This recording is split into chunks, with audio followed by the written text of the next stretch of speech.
Thank you, everybody. Thank you. I didn't know that Melania was going to be saying the Lord's Prayer, but I thought that was very beautiful. Thank you. Thank you. Right. It's so great to be here in Florida, my second home with you. This is a state I truly love. This is a state where we all had great victory together. Thank you. It's now been 1 month since my inauguration, and I am here to tell you about our incredible progress in making America great again. And I'm also here to tell you about our plans for the future, and they're big and they're bold, and it's what our country is all about, believe me. I'm here because I want to be among my friends and among the people. This was a great movement, a movement like has never been seen before in our country or probably anywhere else. This was a truly great movement, and I want to be here with you, and I will always be with you. I promise you that. I want to be in a room filled with hardworking American patriots who love their country, who salute their flag, and who pray for a better future.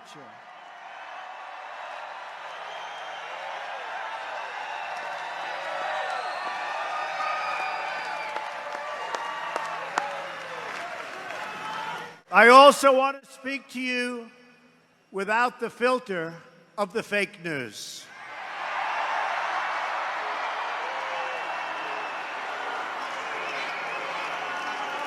The dishonest media, which has published one false story after another, with no sources, even though they pretend they have them, they make them up in many cases. They just don't want to report the truth, and they've been calling us wrong now for 2 years. They don't get it, but they're starting to get it. I can tell you that. They've become a big part of the problem. They are part of the corrupt system. Thomas Jefferson, Andrew Jackson, and Abraham Lincoln, and many of our greatest presidents fought with the media and called them out, oftentimes on their lies. When the media lies to people, I will never, ever let them get away with it. I will do whatever I can that they don't get away with it. They have their own agenda, and their agenda is not your agenda. In fact, Thomas Jefferson said, "Nothing can be believed which is seen in a newspaper. Truth itself," he said, "becomes suspicious by being put into that polluted vehicle." That was June 14th, my birthday, 1807. But despite all their lies, misrepresentations, and false stories, they could not defeat us in the primaries, and they could not defeat us in the general election, and we will continue to expose them for what they are, and most importantly, we will continue to win, win, win.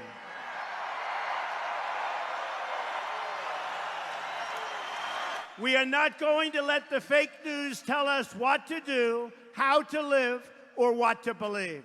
We are free and independent people, and we will make our own choices.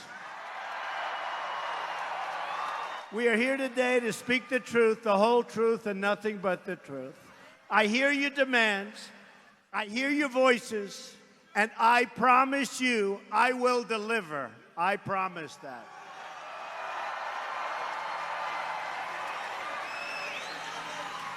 And by the way, you've seen what we've accomplished in a very short period of time. The White House is running so smoothly, so smoothly. And believe me, I and we inherited one big mess. That I can tell you. But I know that you want safe neighborhoods where the streets belong to families and communities, not gang members and drug dealers who are right now, as I speak, being thrown out of the country, and they will not be let back in. We will have strong borders again.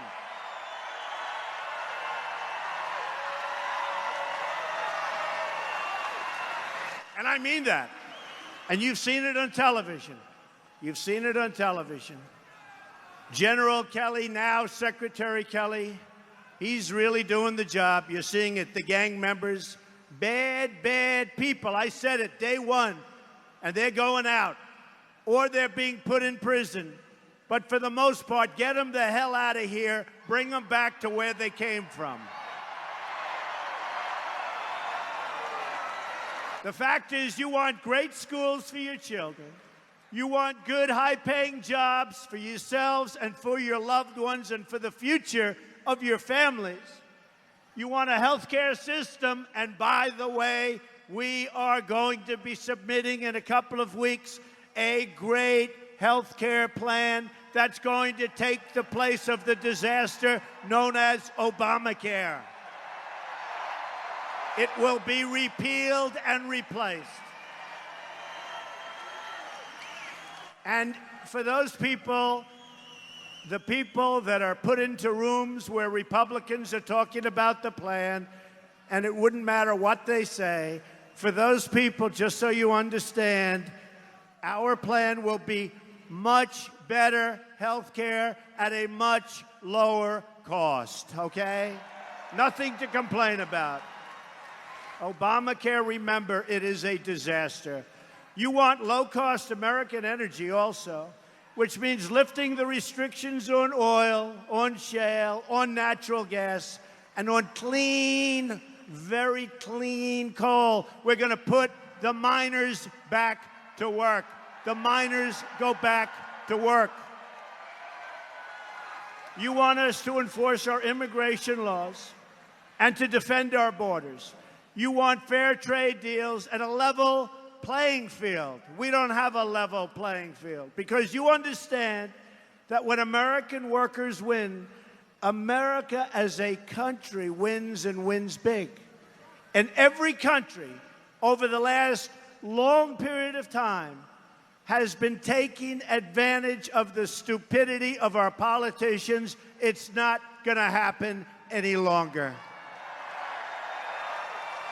You want lower taxes, less regulation, millions of new jobs, and more products stamped with those beautiful, beautiful words, made in the USA.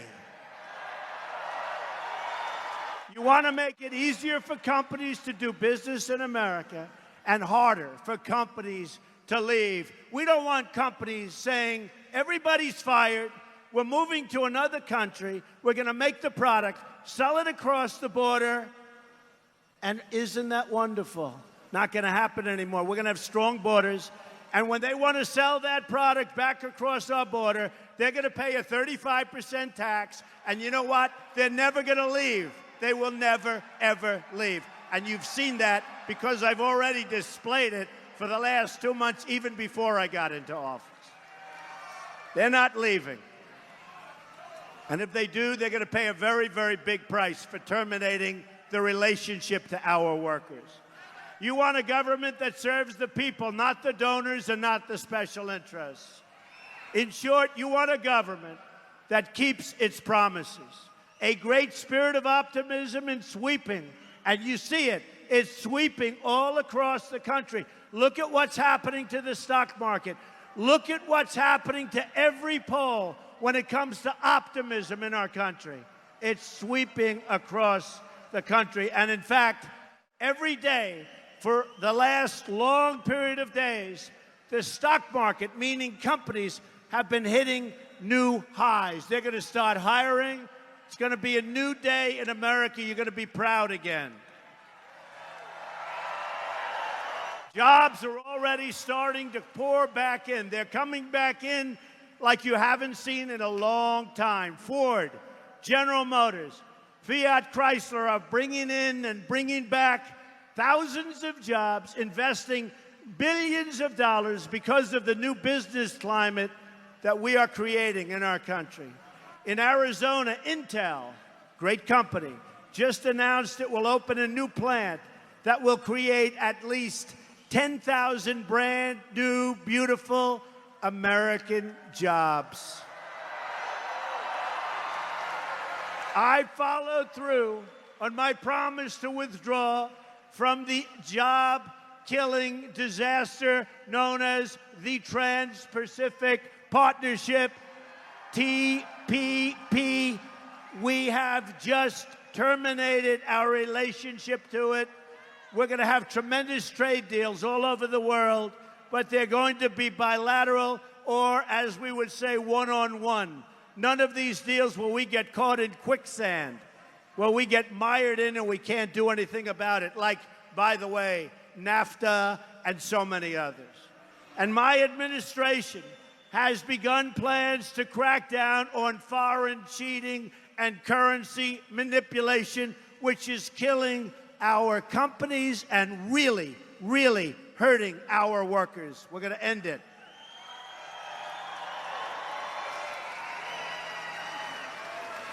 Within a few days of taking the oath of office, I've taken steps to begin the construction of the Keystone and the Dakota Access Pipelines.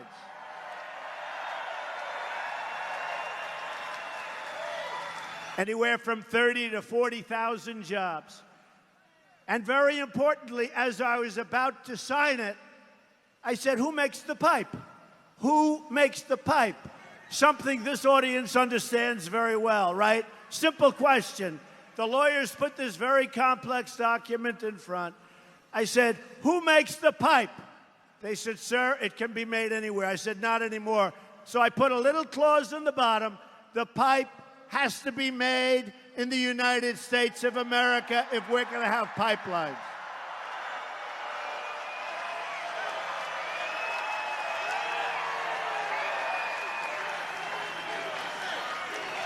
We believe in two simple rules, and I can tell you everybody in this is a massive hangar. This is for the big planes.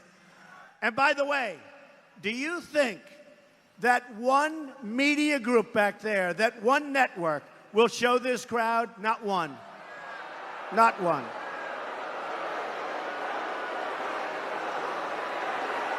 They won't show the crowd. You know, coming in on the plane, and that plane represents so much, and just so you know, they were close to signing a $4.2 billion deal to have a new Air Force One. Can you believe this? I said, no way. I said, I refuse to fly in a $4.2 billion airplane. I refuse. So I got Boeing in, and it is actually two planes. A lot of people don't know. The Air Force One project is actually two planes. Why they need two planes, we'll have to talk about that, but they have two planes. But we've got that price down by over $1 billion, and I probably haven't spoken, to be honest with you, for more than an hour on the project. But I got the generals in who are fantastic. I got Boeing in. But I told Boeing it's not good enough. We're not going to do it. The price is still too high. On the F-35 fighter jet, we were hundreds of billions of dollars over budget. 7 years late. Great plane. Lockheed Martin. A great plane. So think of it. They're 7 years late.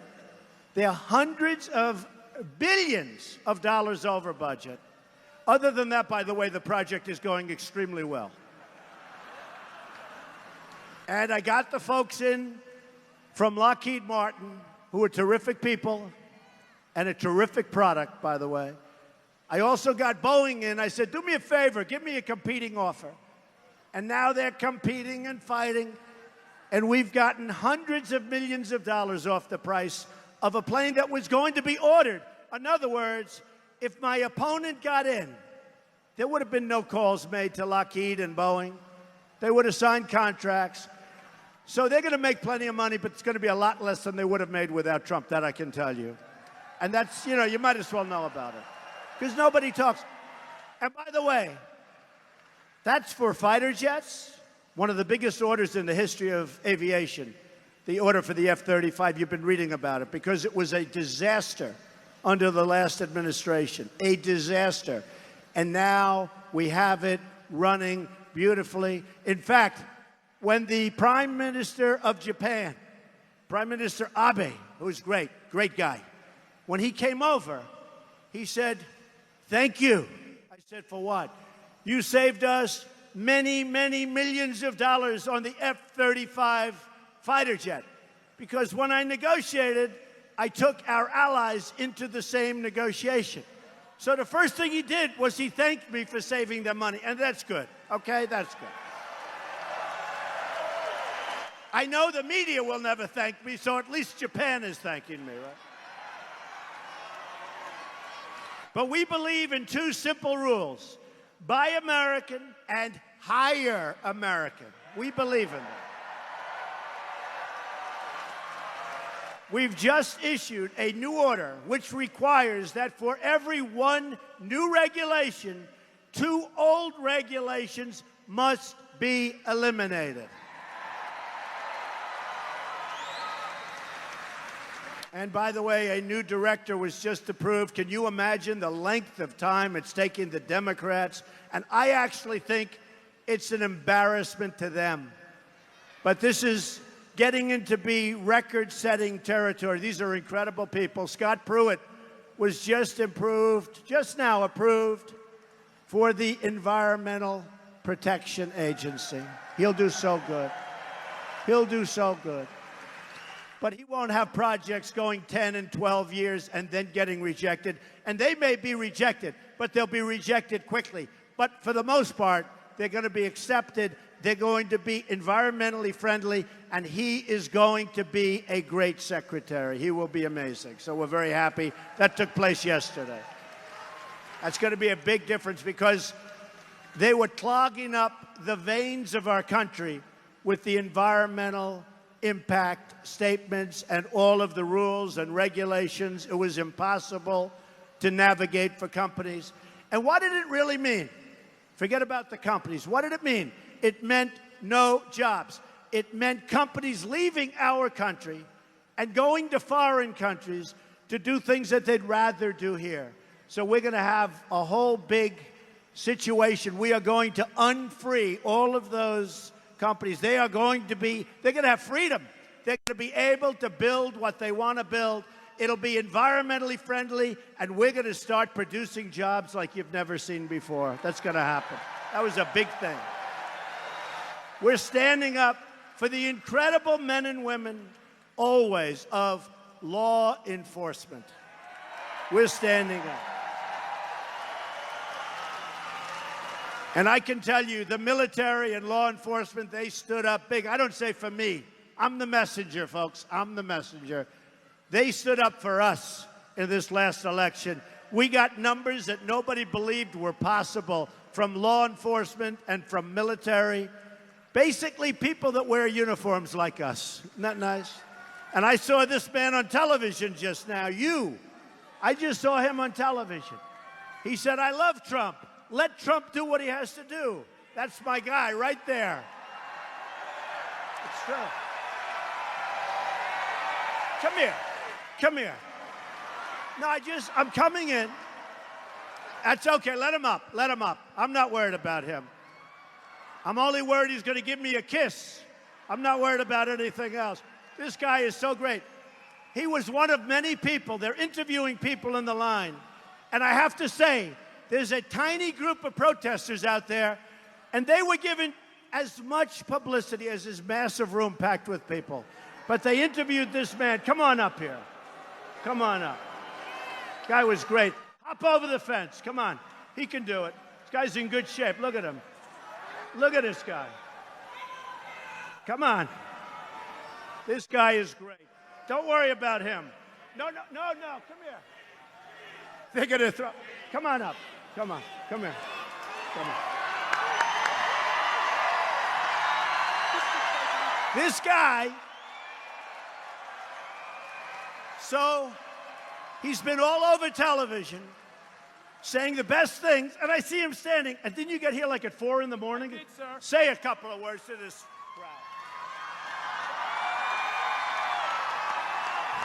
crowd. Mr. President, thank you, sir. We the people, our movement is the reason why our President of the United States is standing here in front of us today.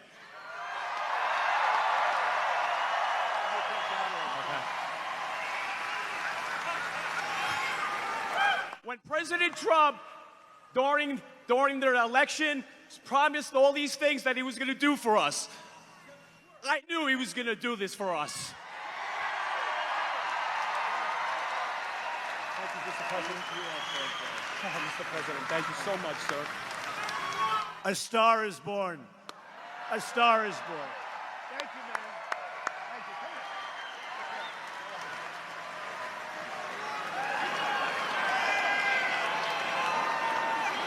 That's fine.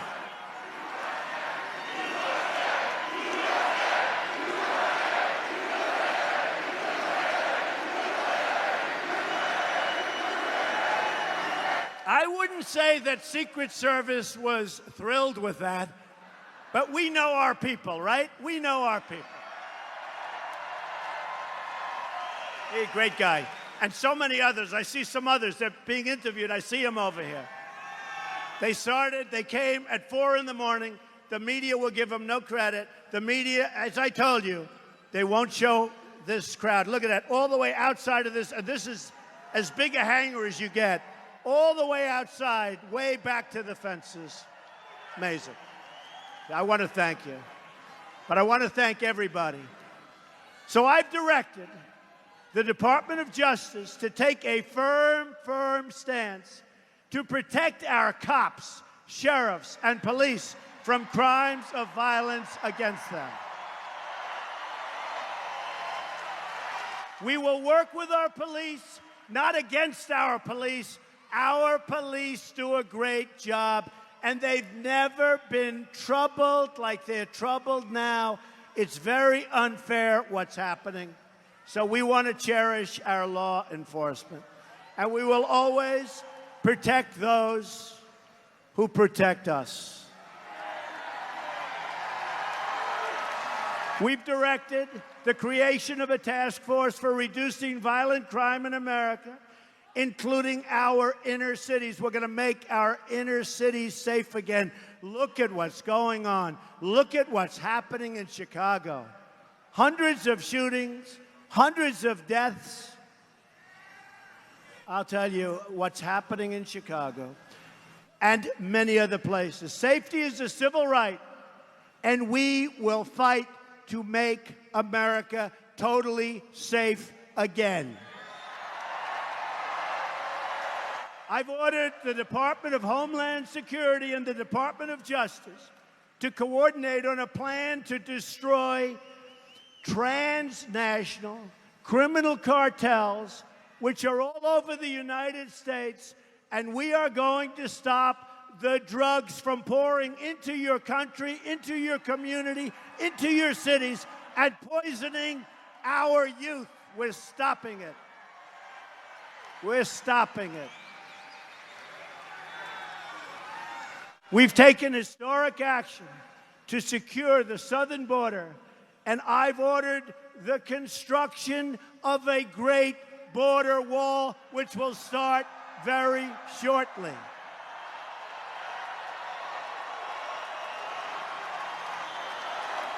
And I've taken decisive action to keep radical Islamic terrorists the hell out of our country.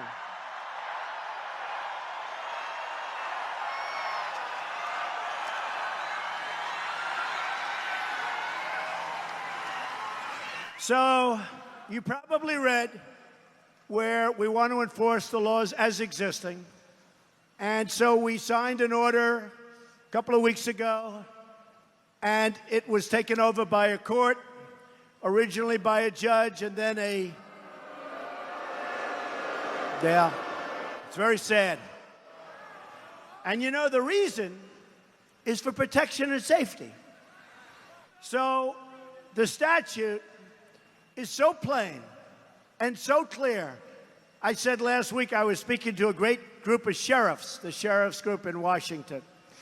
And I said, if you have a college education, you can understand it. If you have a high school education, you can understand it. If you were a bad student in high school, you can understand it. And I was told, I'll check, but I found it hard to believe, in an over 30-page decision by the appellate court, 3 judges. And you could tell by the way they were reacting because it was broadcast on television, and everything we do gets a lot of people watching. So you could tell by the way that phone call went, wasn't looking good. And when they wrote their decision, as I understand it, maybe I'm wrong, but they didn't write the statute that we're making the decision about. Because every word of the statute is a total kill for the other side. So I thought I'd read it. And here's what it says. This is what it says.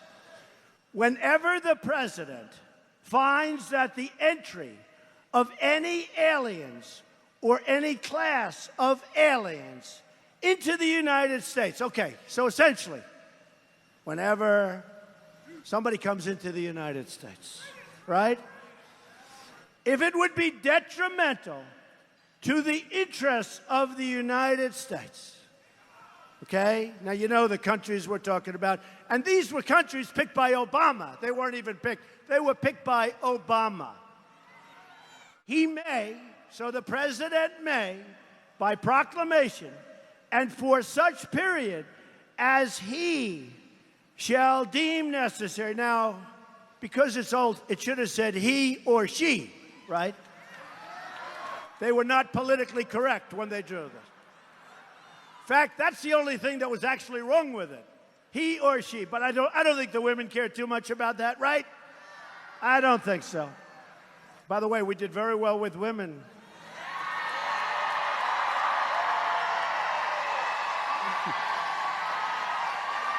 You know, my wife said when some of these phony polls were put out, you know, the CNN poll was so far off, the phony polls. But when some of these phony, she said, what's wrong with you and women? We did very nicely with women. We did nicely with a lot of groups that they didn't think we were going to do so nicely with. I guess we had to. That's why we're all here tonight, right? So, and it goes, and for such period as he shall deem necessary, suspend the entry of all aliens or any class of aliens as immigrants or non-immigrants, or impose on the entry of aliens any restriction he may deem to be appropriate.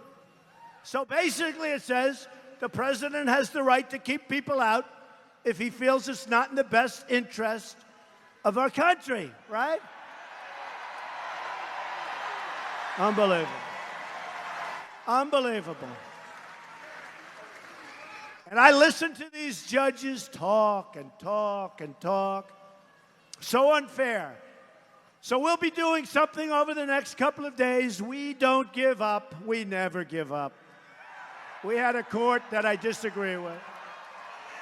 I disagree with Big League. And by the way, whether you read it or whether you watch it on television, when other lawyers come on, many of them can't even understand. They're saying, how do you come up with that decision? It cannot be more simple. So they're ruling on what I just read you, and they don't even quote it in their ruling. Because you can't, because it's too obvious. So we will do something next week. I think you'll be impressed. Let's see what happens. Here's the bottom line. We've got to keep our country safe. You look at what's happening. We've got to keep our country safe.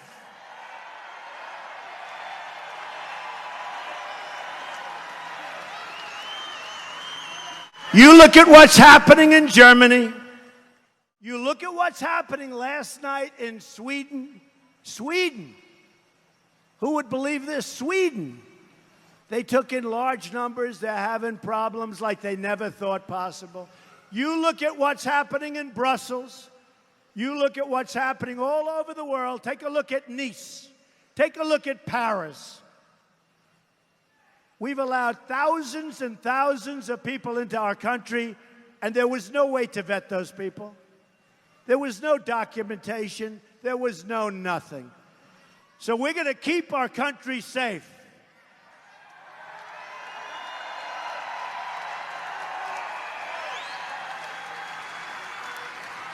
And we all have heart, by the way.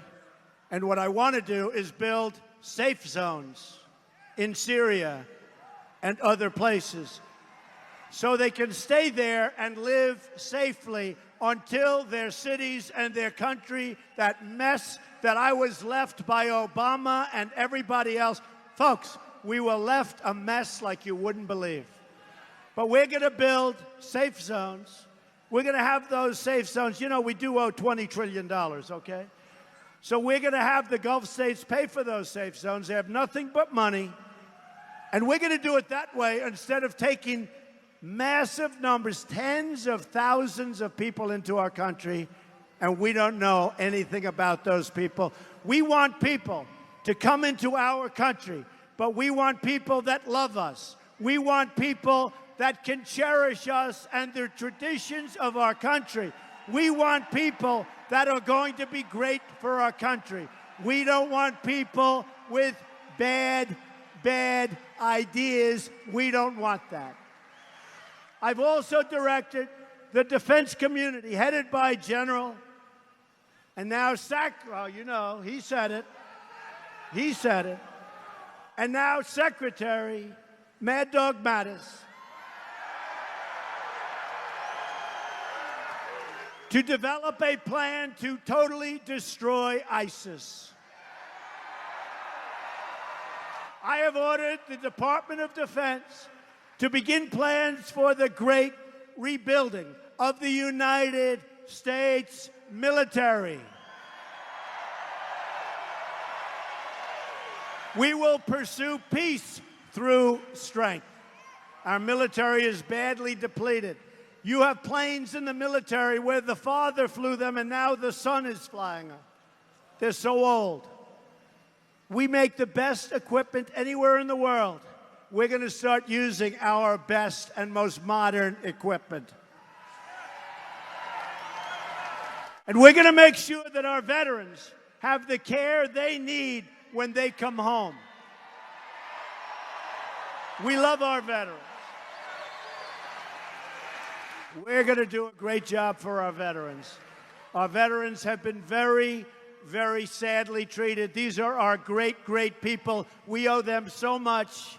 Our veterans are going to be taken care of for once and for all. Our system and our country has let down our veterans. We are not going to let that go on any further. You wait till you see what we're going to be doing for our great veterans. Thank you, veterans, for all. Who's here? Who's a veteran? We're going to take care of our veterans. We're going to downsize the bloated bureaucracy and make government lean and accountable. We are going to drain the swamp in Washington, D.C.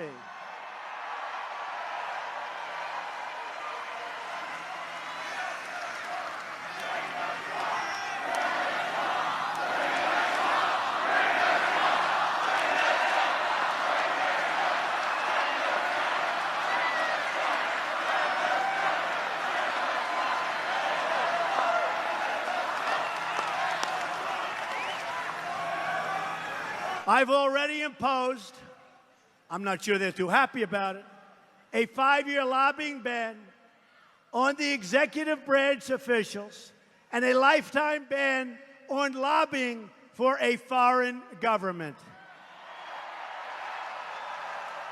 And there's another major promise I have kept to the American people.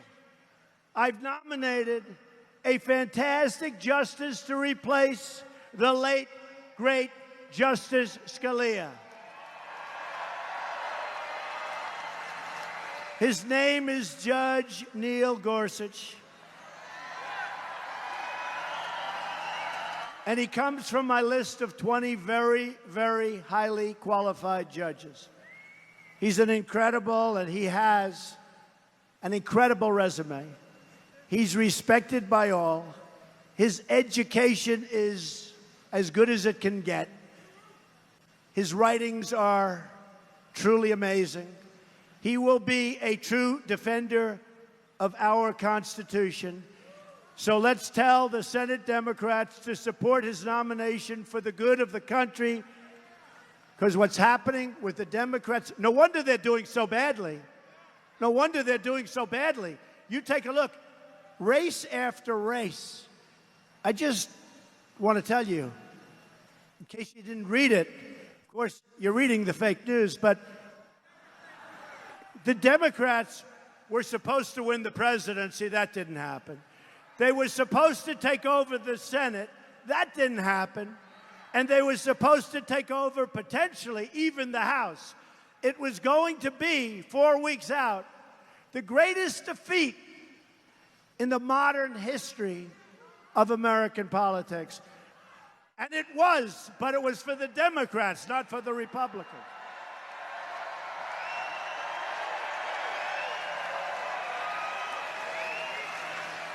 So we have to tell the Democrats, because they're doing the wrong thing for the American people, to stop their tactics of delay and obstruction and destruction. They got to get on with it. My administration is also pushing ahead strongly with very historic tax reform. We are working to lower tax rates on the middle class, to reduce tax rates big league on businesses, and to make our tax code more fair and very simple for all Americans so it's understandable by everyone. Senate Democrats should work with us to lower taxes and bring back our jobs.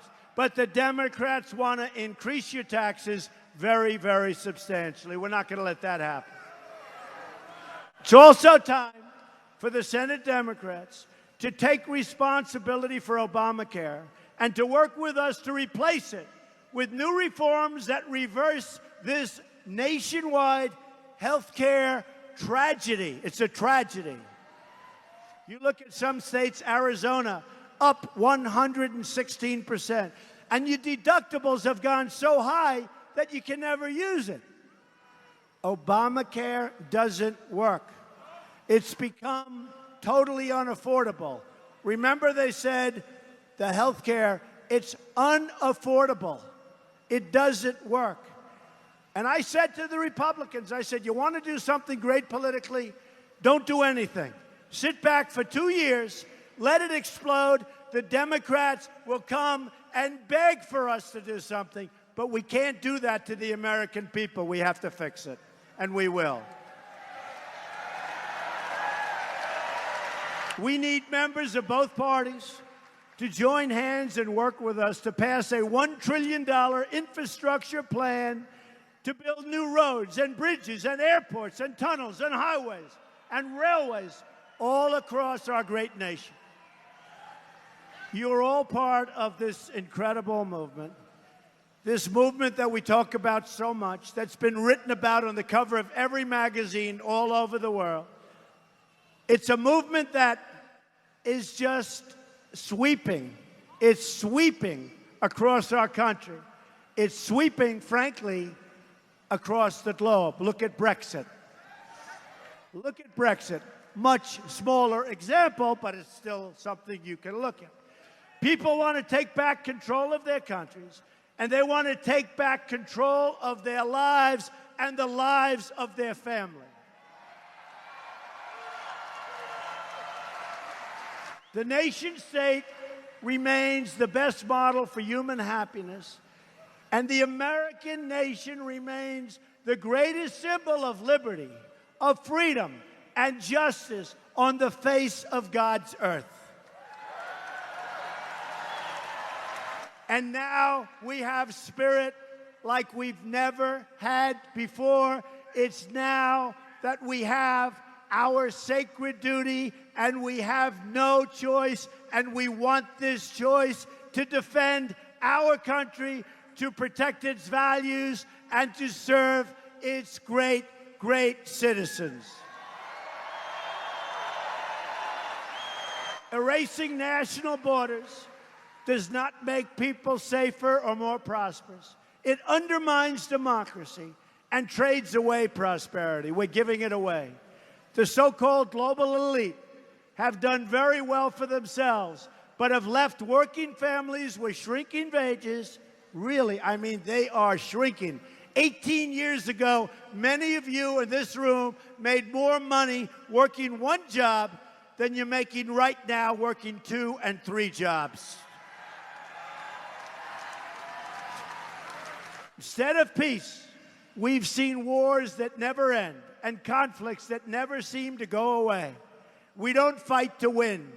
We fight politically correct wars. We don't win anymore. We don't win a trade. We don't win in any capacity. We don't win anymore. We're going to start winning again, believe me. And we have the chance now, working together, to deliver change for the ages. This will be change for the ages, change like never before, to pursue real peace, real stability, and real prosperity. We want to secure our borders and protect our workers, to rebuild our military and our infrastructure, to fix our schools and restore safety to our neighborhoods, to bring hope and opportunity to our inner cities, to ensure a level playing field for all women in the workforce, to reform our tax code and remove the regulations that undermine growth and innovation, and to replace chasms of distrust with new bridges of opportunity and cooperation.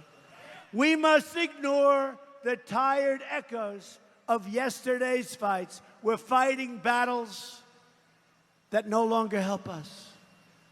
We're fighting battles that other people aren't treating us fairly in the fight. I'm a NATO fan, but many of the countries in NATO, many of the countries that we protect, many of these countries are very rich countries. They're not paying their bills. They're not paying their bills. They have to help us. No longer are we chained down by the discredited approaches of the past. No longer must we listen to those who have nothing to brag about but failure. New circumstances demand new solutions. Americans have fought and won wars together. Our heroes have shed their blood together and lost their lives. Our citizens have raised their children together, fought for justice together, and shared common hopes and dreams from one generation to the next, stretching back to the first day of our American independence. This is our legacy. It belongs to all of you, and it belongs to every man, woman, and child in our nation. Now is the time to call upon these deep ties in the name of bold action. Let us move past the differences of party and find a new loyalty rooted deeply in our country. We are all brothers and all sisters. We share one home, one destiny, and one glorious American flag. We're united together by history and by providence. We will make America strong again, I promise. We will make America proud again. We will make America safe again. And we will make America great again, greater than ever before. May God bless you, and may God bless the United States of America. Thank you. Thank you. We will make America great again.